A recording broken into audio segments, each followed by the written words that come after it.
Good afternoon, everyone. It's my pleasure now to open the meeting for today, the 26th of May.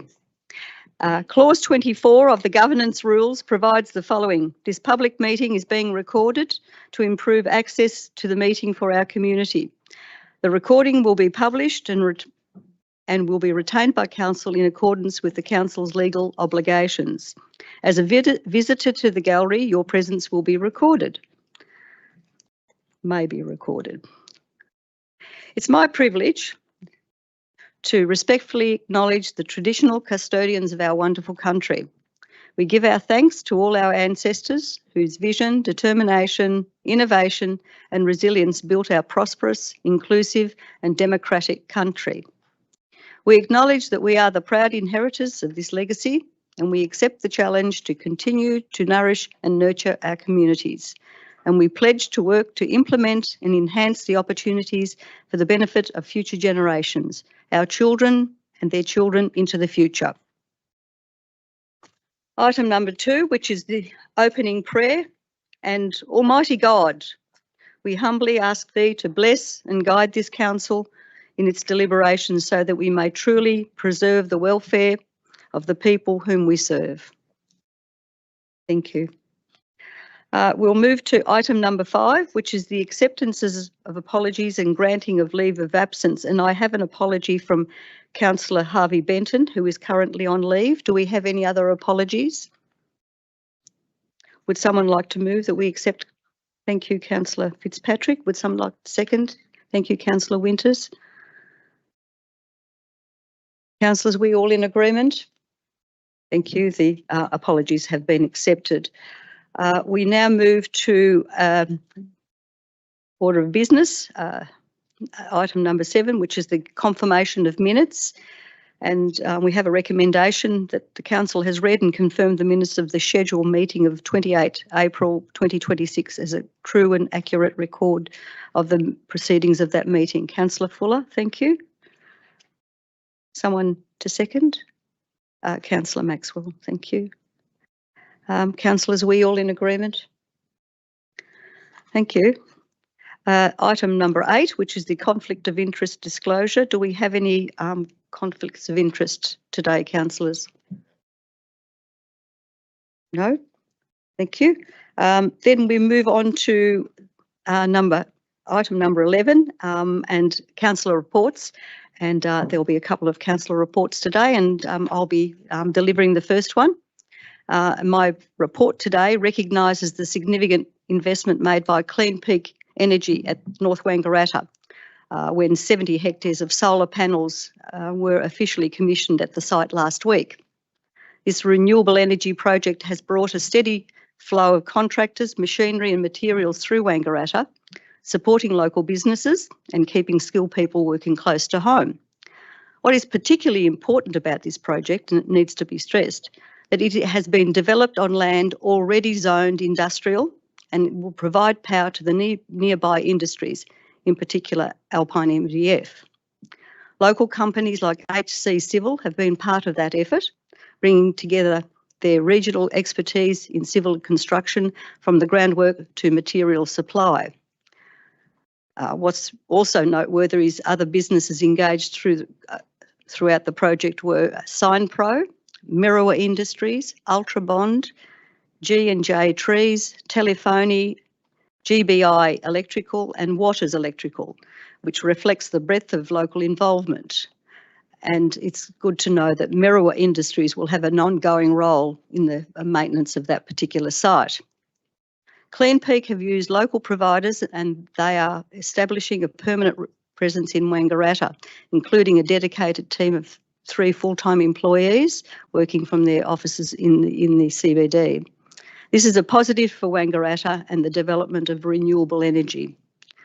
Projects like this also highlight the important role local government plays and has played in shaping regional growth.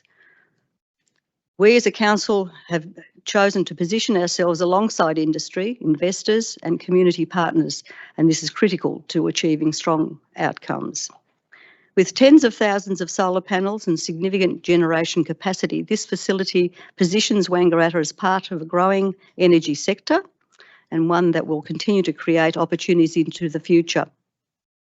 As a council, we have played a vital role, and this is important to note too, in welcoming and supporting this investment, which aims to deliver long-term value to our community. I'd like to acknowledge Clean Peak Energy and their collaborative approach and everyone involved in delivering this project. It sends a clear message that Wangaratta is the place where major renewable energy projects in the right location can succeed and where investment is supported. A practical example of balancing industry, community and appropriate land zoning. It's my report, and councillors, would someone like to move that we... Councillor Fuller, thank you. Someone to second? Councillor Maxwell. Councillors, are we all in agreement? Thank you. Councillor Winters, you have a report. Thank you, Madam Mayor. I would like to acknowledge the recent success of the Wangaratta Art Gallery at the 2026 Victorian Museums and Galleries Awards, where the gallery received Small Project of the Year for the exhibition Overland by Wangaratta-born artist Matthew Harris.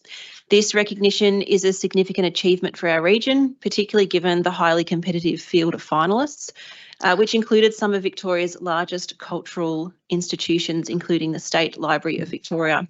The award recognised not only the artistic quality of the exhibition, but also its thoughtful and community-focused approach.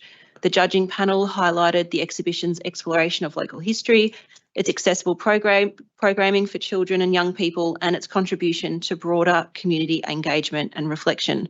The recognition demonstrates the important role arts and cultural spaces play within regional communities like Wangaratta. Facilities like the Wangaratta Art Gallery contribute strongly to the livability, creativity and vibrancy of our municipality. They provide opportunities for learning, storytelling, tourism, connection and economic activity, while also creating space for important conversations and local voices to be heard. Importantly, this achievement aligns closely with the aspirations outlined within our council plan around supporting a connected, inclusive and thriving community, celebrating our local identity and fostering opportunities for arts, culture and community participation across the municipality.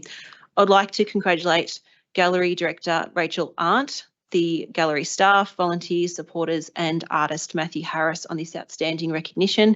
It is wonderful to see work created and delivered here in Wangaratta being recognised at a statewide level, and I think it's something our whole community should be proud of. Thank you. Thank you. Thank you, Councillor Winters. Would someone like to move? Councillor Fitzpatrick? Someone to second? Councillor Fuller? Councillors, we all in agreement? Thank you. The reports have been received, and thank you, Councillor Winters, for your report. We now move to item 13.1, which is the Audit and Risk Independent Remuneration. Thank you, Mayor. Council has an Audit and Risk Committee, and that includes 4 independent members who bring their expertise to help provide oversight into Council's financial and risk management. And it's appropriate that each year we just review the remuneration provided to those independent members. So this report recommends a remuneration increase of 3% for each of those independent members to take effect immediately. Thank you. Thank you, Director Brindley. Councillors, well, is there a question from the audience on this particular item? If not, councillors, would someone like to move? Councillor Winters?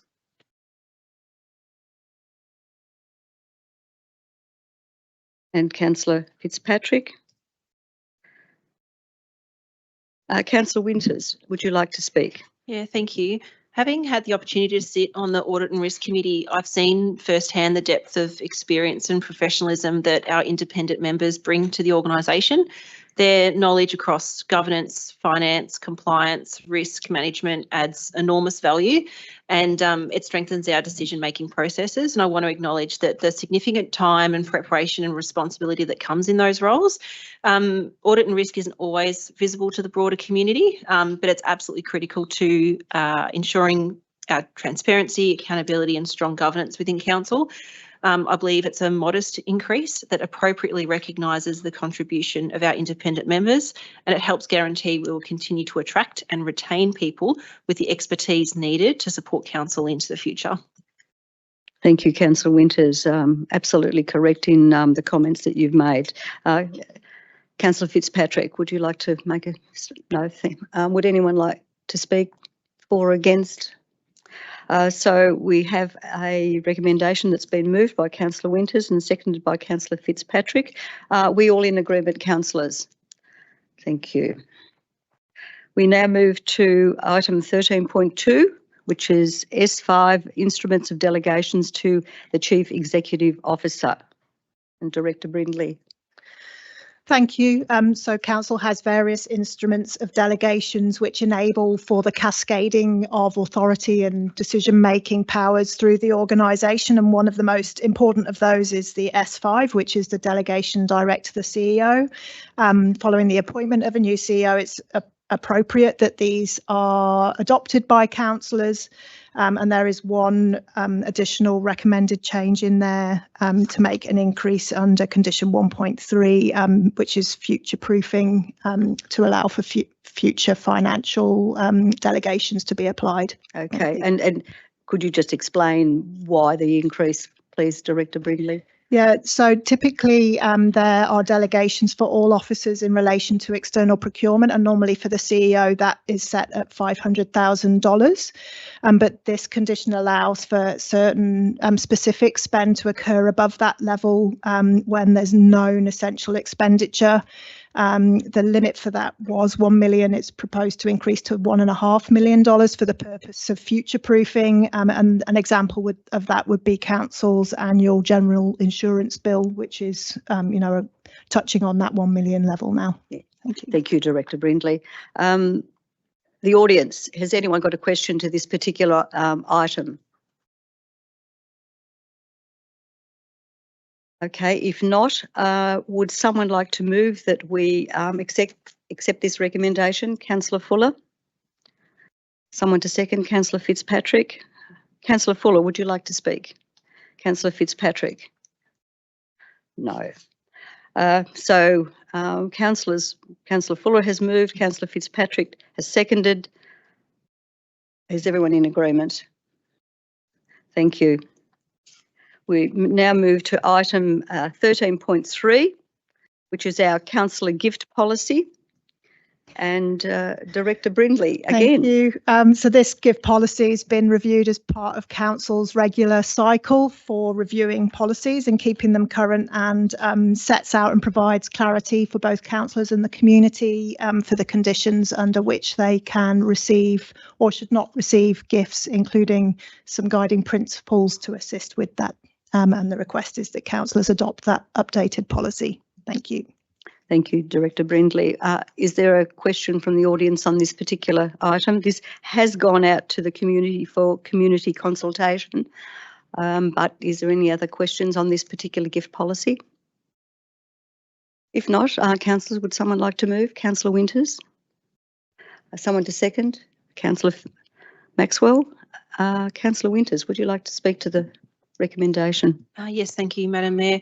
I think policies like this are incredibly important for maintaining community trust in local government. Transparency and integrity are fundamental to good governance, and particularly around clear processes for gifts and declarations for officers and councillors. I particularly welcome the strengthened focus on transparency in this updated policy. I think the inclusion of training, clear guidance tools like the gift test, they're practical improvements that support consistent decision making and accountability across council.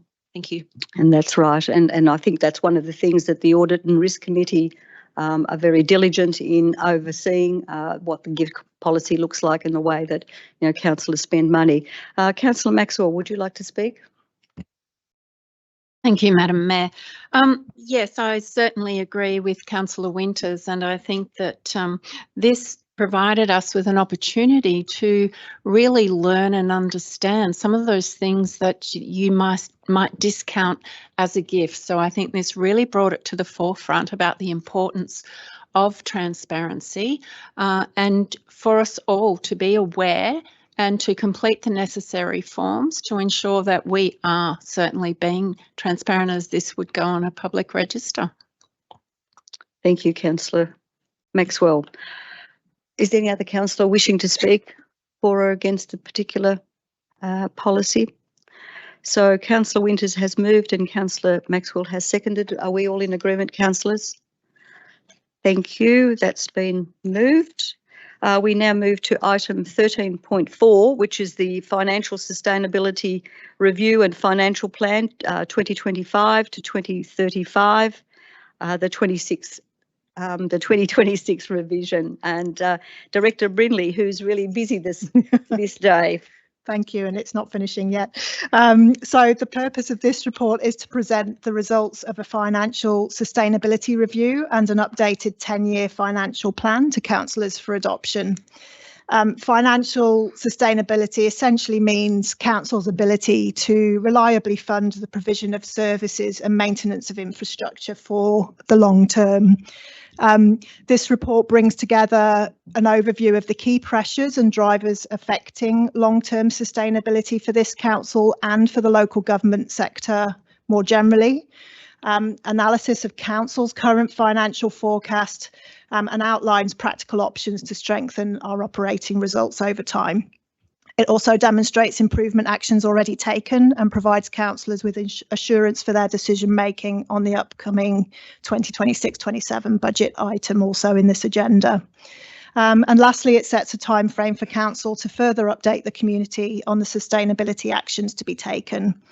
And this important work will ensure we plan funding for services and infrastructure responsibly within our means and whilst responding to community priorities into the future. Thank you. Thank you, Director Brindley. Is there a question from the audience on this particular item? Councillors, would someone like to move? I've got some comments to make, but I'll ask for this to be moved and seconded. Councillor Winters? Thank you. Councillor Fuller to second. Councillor Winters, do you want to speak? Councillor Fuller? No. Well, I think to perhaps reiterate some of what Director Brindley has said. Our council, like a majority of councils across Victoria, have had to adjust to significant financial challenges. And these include now 10 years of rate capping, with rate caps well below the CPI, and particularly over the last 6 years, which has had a really huge impact on the way that we've been able to frame our budget. Cost shifting from the Commonwealth and state government, and for the rural city of Wangaratta, and this is a very significant number, this is equated to almost $2 million in the last financial year. A reduction in the proportion of grant funding from the Victorian and Commonwealth governments. And this funding has not kept pace with rising costs and growing demand pressures, and that's had a significant impact on the way our budget is able to be framed and certainly its sustainability into the future. Significant construction cost price escalation, and that's been, COVID was a turning point for so many councils where, you know, the cost of doing the work that we needed to do has gone up quite significantly. And of course, further economic challenges, including higher interest rates, fuel costs, which are very much on the agenda at the moment, and overall cost of living pressures for ratepayers. And these are things that we need to take into account as we frame our budget for this year, but the way we plan for the future. And I think, you know, the work that's been done by council staff has been exemplary in this situation where we've really had to look very hard and look hard right across the organisation to see where savings can be made. And this is, you know, a turning point for the rural city of Wangaratta. And I think while there are challenges in this process, there are also opportunities, and we look forward to be able to deliver those opportunities into the future. So getting back to the fact that we've been moved by Councillor Winters and seconded by Councillor Fuller, would everyone be in agreement? Thank you, that's been moved. We now move to item 13.5, which is the 2025-2026 Quarter 3 Forecast Review, and Director of Corporate and Leisure once again. Thank you. So every quarter council reports and provides an updated view of council's financial performance and the expected full year position for this financial year. As outlined in the report, the forecast reflects some unfavourable movements compared to the Q2 adopted position. Those are largely non-cash or just timing related, due primarily to the planned carryover of $5.4 million of capital works into the next financial year as that work, the delivery of that work continues, and the associated grant funding, and also $1.6 million from the annual asset capitalisation process. We have seen some downward pressure on revenue across some services. That has been largely offset by a swift and strong organisational focus on savings, which has also contributed to improving the forecast cash position at the end of the year by about $1 million. And I'll pass to councillors to consider adopting the revised Q3 forecast. Thank you. Thank you, Director Brindley. Is there a question from the audience on this particular item? If not, councillors, would someone like to move that we accept the recommendation put before us? Councillor Bussell. Someone to second? Councillor Fitzpatrick, thank you. Councillor Bussell, do you wish to speak? Yes, thank you, Madam Mayor. I just want to thank the staff, all the number counters that's here in this building. We've sat here for hours and hours and hours with all the work going over numbers, and I'm pretty happy with where we're at the moment. Thanks, Madam Mayor. Thank you, Councillor Bussell. Councillor Fitzpatrick? No.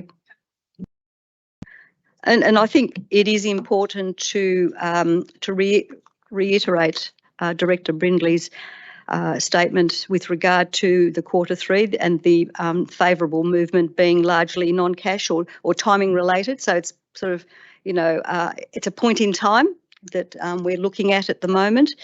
And, due to the carryover of capital works and asset capitalisation, which is always one of those things that hangs over local government in terms of how it manages the budgets that it manages.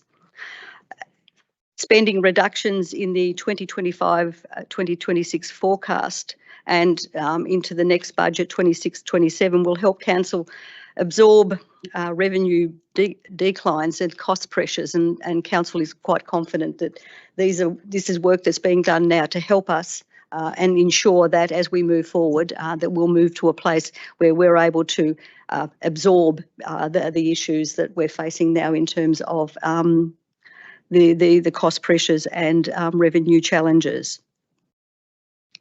A financial sustainability action plan, which is being driven by the CEO, will go to the council by the end of the year.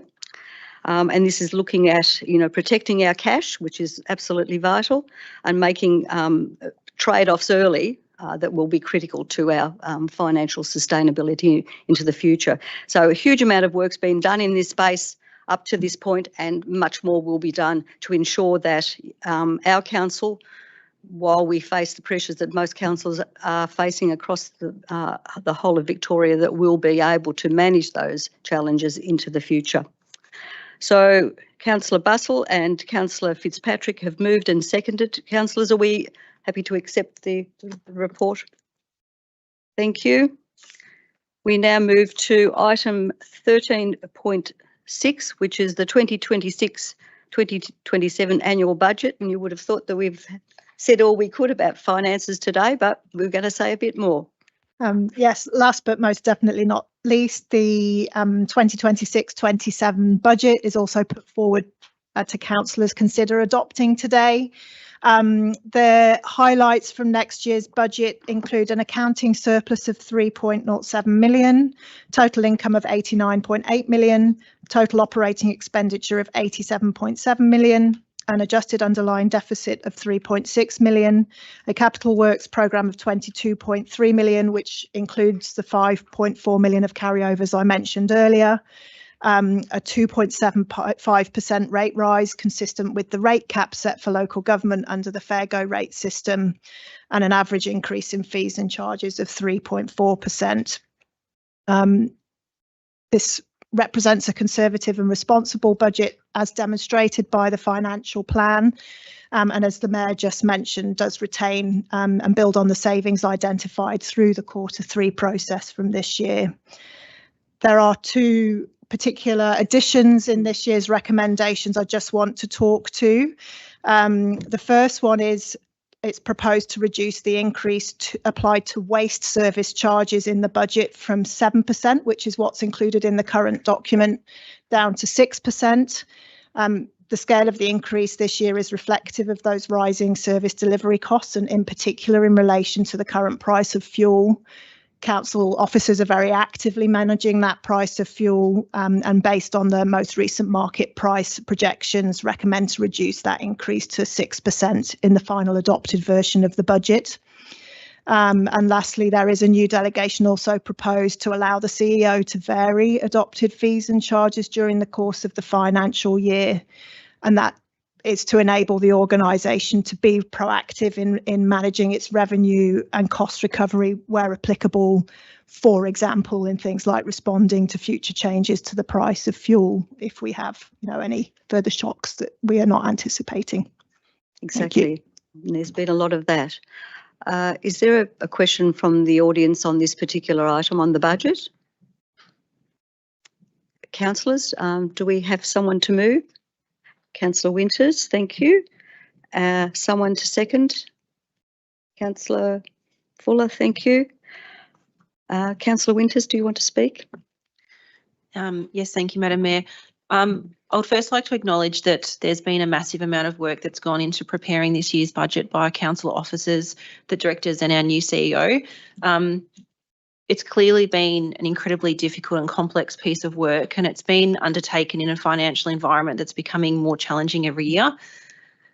Over recent months, we've had many hours in briefing where we've gone through budget line by line, and it's been very clear to me that the officers have worked extremely hard to identify savings, reprioritise projects, reduce costs where possible, and still maintain the delivery of services for our community. And I generally want to thank the staff for their professionalism, openness and diligence that they've shown throughout this process.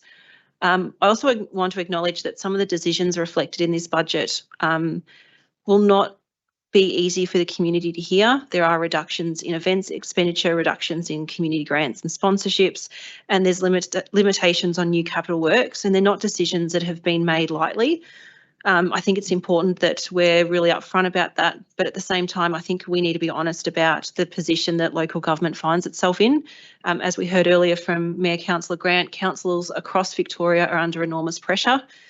We've had a decade of rate capping below CPI, rapidly increasing costs to deliver infrastructure and services, and now escalating fuel costs, contractor costs, and significant reduction and uncertainty in state and Commonwealth grant funding.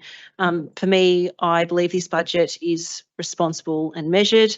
I feel confident adopting it, especially considering the financial sustainability work that will be undertaken throughout the year. Thank you, Councillor Winters, excuse me. Councillor Fuller. Thank you, Chair.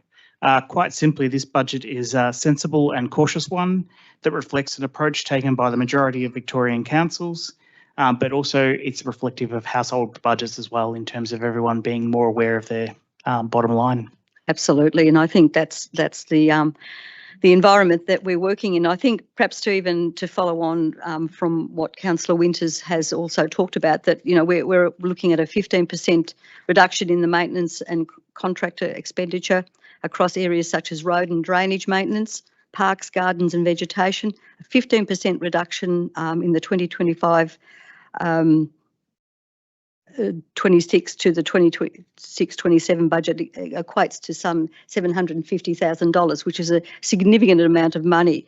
The reduction in new capital works expenditure for the forecast of 10 years and the termination of the coastal car park licence agreement has had a big impact on the way we've been able to frame our budget into the future. So again, it is about the enormous amount of work that our staff have done in this process, the appreciation that we've received from the community in terms of the conversations we've had around, what is important to the community around the budget spend. But at the end of the day, there's a limited amount of money and we've got to make it go as far as we possibly can and ensure that this organisation continues to provide services and support its community into the future. And now, you know, the critical work needs to be done. So with that said, Councillor Winters has moved, Councillor Fuller has seconded. Councillors, are we all in agreement? So the 2026-27 annual budget has been put forward. So we now move to item number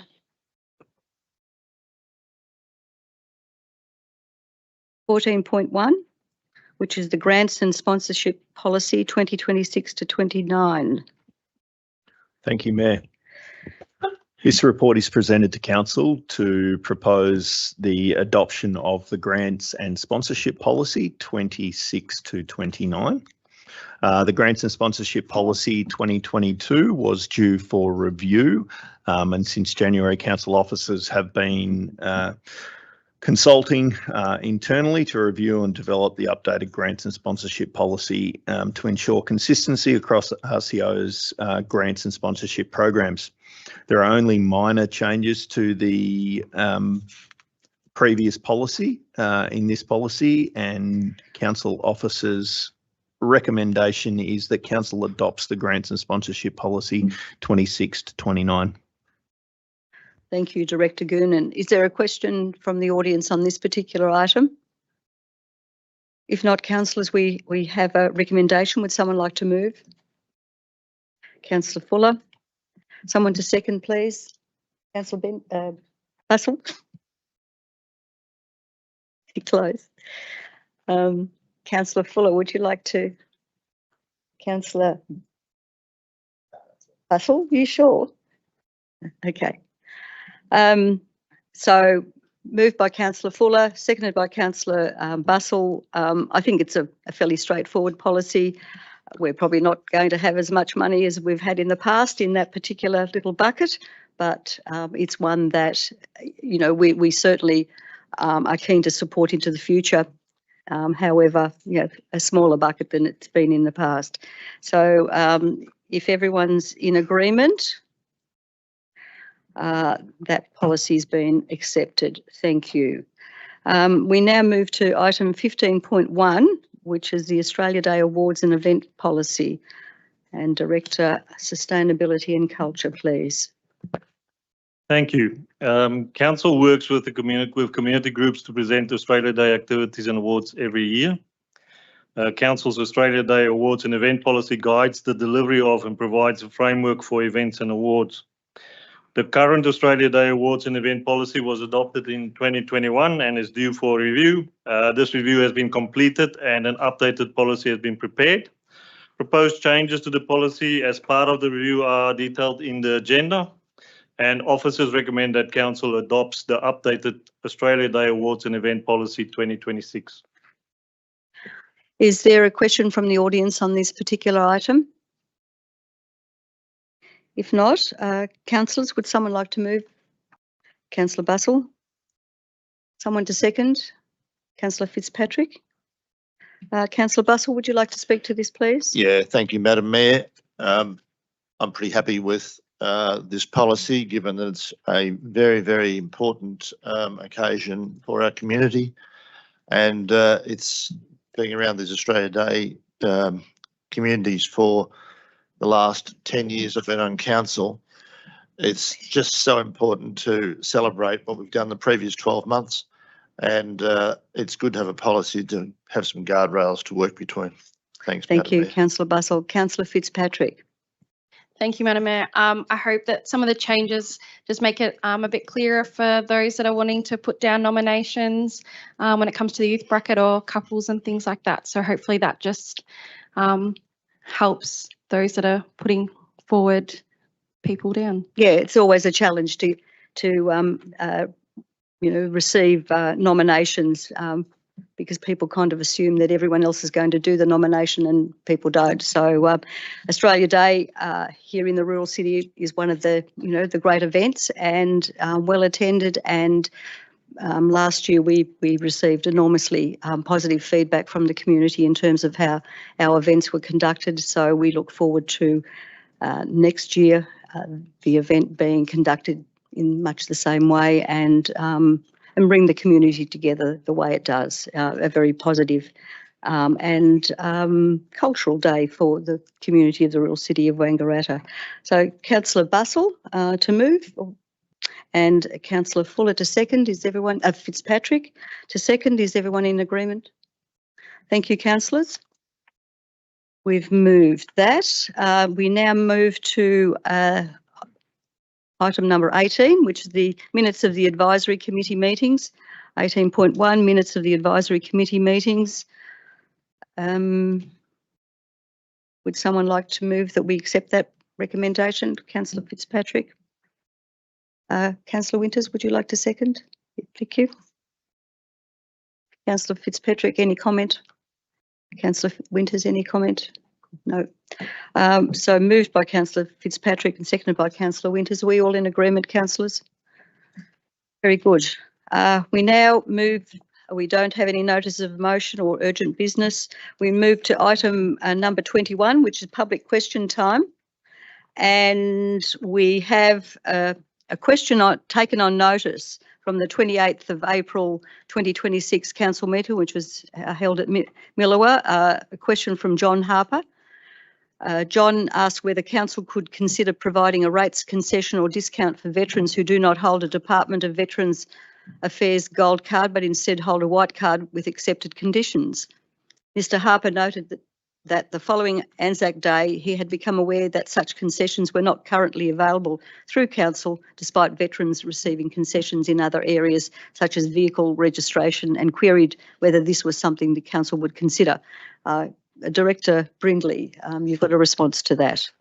Yeah, thank you to John again for his question at the last meeting. And I understand he has spoken to, or our rates team have made contact with him prior to this meeting. But just to provide some further information, as I committed. So thank you again to John for his question and support for veterans. Council follows state government guidelines in determining eligibility for the municipal rates concession. And those state guidelines include the Department of Veterans Affairs gold card holders, classified either as totally and permanently incapacitated TPI or war widow WW category, and provide a clear nationally recognised threshold for higher entitlement and need. As such, council doesn't provide, and councils in general don't provide, a specific concession for white card holders. But as always, assistance is always available through council's financial hardship policy, including flexible payment arrangements where required. I won't read it all now, but in the minutes I'll include links to where further information is available for the concessions, both through council and on the gold card application process. And just to finalise and say, as always, any resident experiencing financial hardship is encouraged to contact council's rates team to discuss their circumstances and what we might be able to do to support them. Thank you. Thank you, Director Brindley. We have a number of questions, 3 questions from Brian Fox, who was in the audience earlier. Brian submitted the following questions, and I'll read out the question, and Director Goonan has agreed to respond. Could we have the footpath on the south side of Mason Street completed so as residents can get to the cemetery? Council officers have considered this, and there is some layout plans which have been drawn up. However, given the overall list of required footpaths across the municipality, this particular one is currently a low priority. Thank you, Director Goonan. Mr. Fox's second question was, could we have a permanent sign on the roadside leading to the transfer station that informs passers-by that the transfer station is closed on Mondays? At the moment, the only sign is on the gate to the transfer station, and I've noticed many people driving up to the gate, then having to reverse and take their rubbish home. We can install the additional permanent sign with hours on it. Expect to do this over the next few weeks. Thank you, Director Goonan. Could council think about, Mr. Fox asks, could council think about having a high hard waste regular pickup? So I'm not sure what that means, but it will be a regular hard waste curbside pickup. There are considerable costs and occupational health and safety risks involved in that service. Since this would need to be covered through waste charges passed on to ratepayers, as it is a cost recovery service under the Local Government Act. Council has worked very hard on their 26-27 budget to minimise such impacts where possible. Officers believe that the current tip voucher system still offers the most cost-effective solution for hard waste at this time. thank you, Director Goonan. Adrian Fox has submitted the following question, and I will answer that.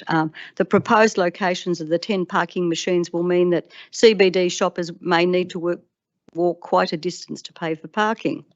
When the ranger is assessing whether a vehicle has parking paid, when I'm thinking he may need to wait a reasonable 15 minutes as the shopper may be walking to the parking machine to make the payment. Will the council consider introducing a 15-minute free parking in the CBD in acknowledgement of the time it can take for the payment to be made at the parking machine, given the distance that the shopper will need to walk? Thank you, Adrian Fox. Council recognises that those choosing to use the 10 parking payment machines will need to walk to the machines to make a payment. Council's officers will provide leeway to allow enough time for this payment to take place. In addition to the machines, payment using the Easy Park app and the voucher system remains available as alternative options. Free parking options are always and are available in specific locations in the CBD, Mr. Fox. There's one other question here from Jan Osmotherly, and she's asked the following question. What was the outcome of the Rural City of Wangaratta's public consultation on the draft reconciliation action plan? As someone who took the time to make a written submission, I am keen to hear the outcome and what has happened next. Thank you, Jan, for your question. There were a number of people who made written submissions, and Council has received a number of submissions to the draft reconciliation action plan, and we thank the community for the interest in this work. We are currently considering the submissions and the next steps for this work. So any other questions from the audience? Cassandra, would you come forward? Please state your name in the interests of the recording. Cassandra Pollock. My question is a response to the idea of a 15% cut in expenditure on operational areas across the council. In particular, I'm interested in tree management and the maintenance of parks and gardens.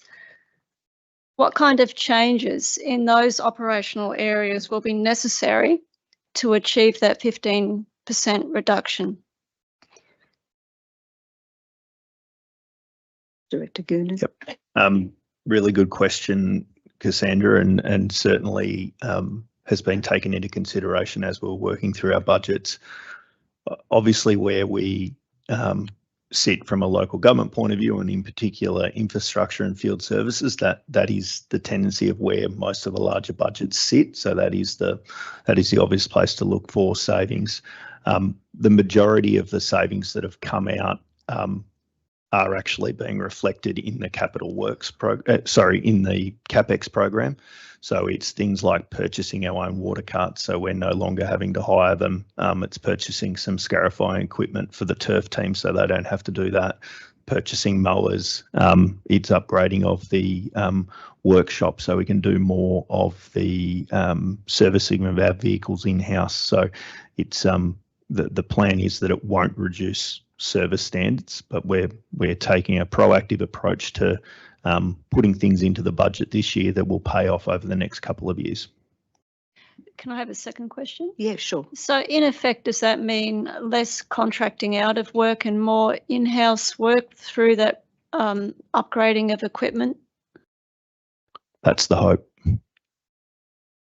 And can I just perhaps answer the question you asked about trees? And I think one of the discussions that was had during the time of our very hot summer, and people have trees on their nature strips, and we often would say, if you really value your tree, what about you watering it, rather than the council having to do some of that, and that as a part of the community that we all take an active role in helping to look after and nurture the trees and our greenery around the municipality, which then takes the burden off the council staff that have to go around and water some of the new and fledgling trees around the CBD and around the municipality generally. Yep. Thank you. Thanks, Cassandra. Any other questions?